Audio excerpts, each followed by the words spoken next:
साधना की ऊंचाई में ना पहुंचाने का जो प्रयास है वो हमारी इंद्रियों का है। बहुत ध्यान से एकाग्रता पूर्वक सुनना।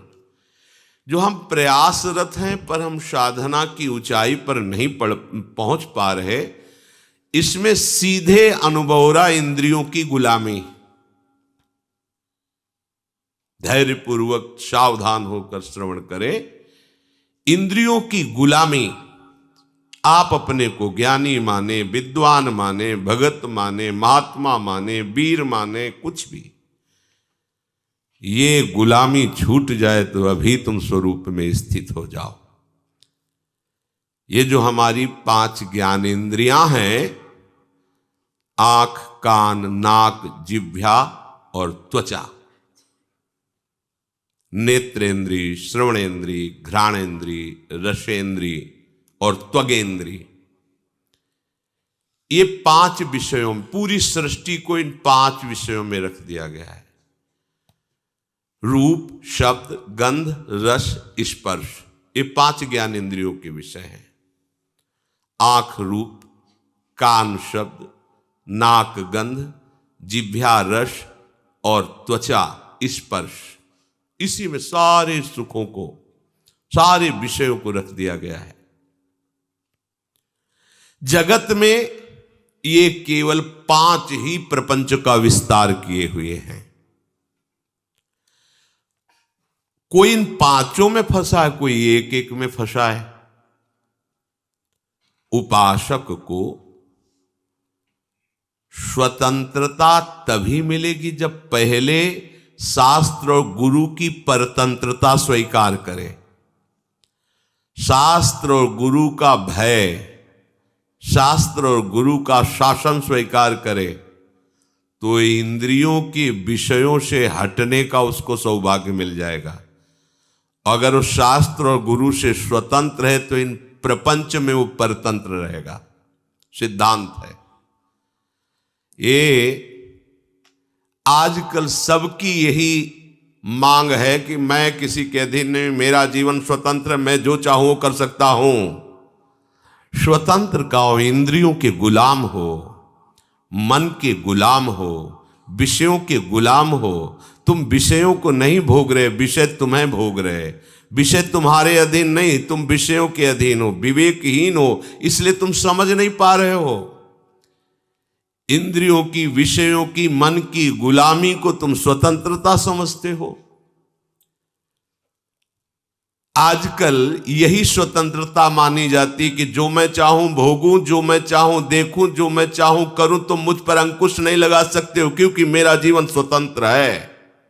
वाह, कैसी स्वतंत्रता! तुम समझ नहीं पा रहे हो स्वतंत्रता का स्वरूप क्या होता है।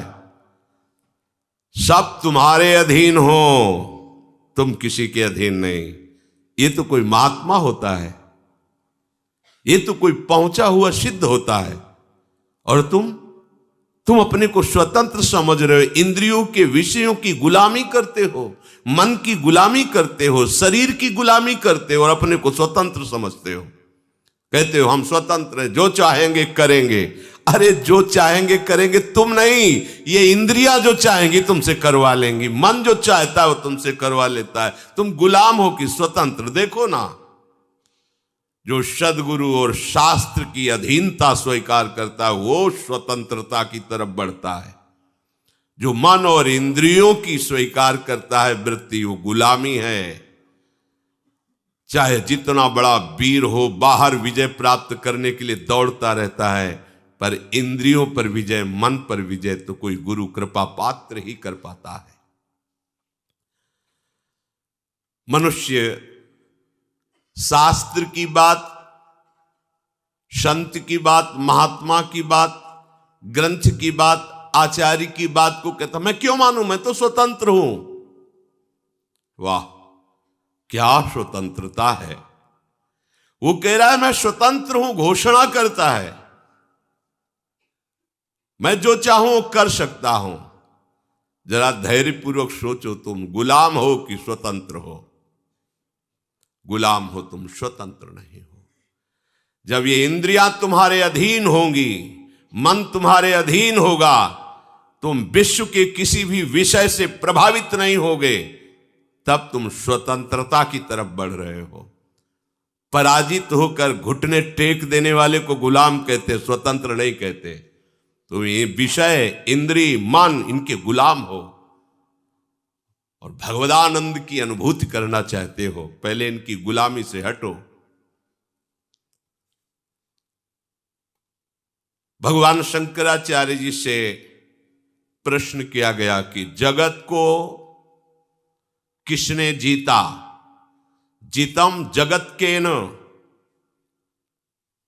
ज्ञान समुद्र है, बड़े बड़े विद्वानों को एक क्षण में मौन करा देने वाले महापुरुष। प्रश्न हुआ, जीतम जगत के न, किसने संसार को जीता? कौन स्वतंत्र और विजयी माना जाएगा? उत्तर हुआ, मनो ही एनो। जिसने 5 ज्ञानेंद्रियों सहित मन को जीत लिया, उसने जगत को जीत लिया, संसार को जीत लिया, त्रिभुवन को जीत लिया। बड़े बड़े वीरों को परास्त करने वाला, बड़े बड़े देशों पर विजय प्राप्त कर लेने वाला, वो विजयी नहीं कहा जाता। विजयी वो है जो विषयों के आकर्षण को, इंद्रियों को, मन को जीत लिया, उसे कहा जाता है विजयी। मामूली सा एक छोटा विषय इंद्री का तुम्हें अधीन करके पतन करवा देता, तुम्हारी दुर्दशा कर देता। तुम अपने को वीर समझते हो, स्वतंत्र समझते हो। अरे तुम ये नहीं समझ रहे कि कितनी बड़ी तुम्हारी गुलामी हो रही इंद्रियों की। वो जैसा चाह रही वैसा करवा रही है। तुम घोषणा करते हो मैं वीर हूं, मैं उपासक हूं, मैं विजयी हूं, संसार त्यागी हूं। देखो ना, इंद्रियों की, मन की गुलामी से जो मुक्त हुआ, वही तो मुक्त कहा जाता है, वही तो भगवदानंद का अधिकारी होता है। पूज्य श्री भाई जी महाराज कह रहे हैं, मुंबई में एक बड़े विद्वान और ज्ञानी महात्मा, वो मेरे पास मिलने के लिए आए। वो बहुत बड़े सम्माननीय थे, बड़ा उनका सम्मान होता था। इतने बड़े वो विद्वान थे कि बड़े बड़े तार्किक उनके सामने टिक नहीं सकते थे। जहां कोई प्रश्न करे तो प्रश्न पूरा नहीं हो पाता था, उत्तर प्रारंभ हो गया उनका उत्तर। परंतु जब वो हमारे पास आए, 1-2 दिन रुके, तो उनकी दिनचर्या देखी। वो इतनी रसेंद्री के वश में थे, कुछ कुछ मिनट में भाई जी गरम जलेबी मंगवा दीजिए, वो रबड़ी, वो भुंजिया मंगवा दीजिए, ऐसा वैसा, इतनी मांगे थोड़ी थोड़ी देर में। फिर कहते कि मथुरा के जैसे पेड़े होते हैं, वैसे तो ब्रह्मा ने सृष्टि में कुछ रचा ही नहीं, मथुरा किसी को भेजकर पेड़े मंगवा दीजिए। एक दिन में 25-50 चीजें अलग अलग से मंगवा के पाना उनका स्वभाव था, प्रभाव था कि बड़े बड़े विद्वान तर्क में परास्त हो जाते थे और ज्ञानी थे, महात्मा वेश में थे, बड़ा सम्मान होता।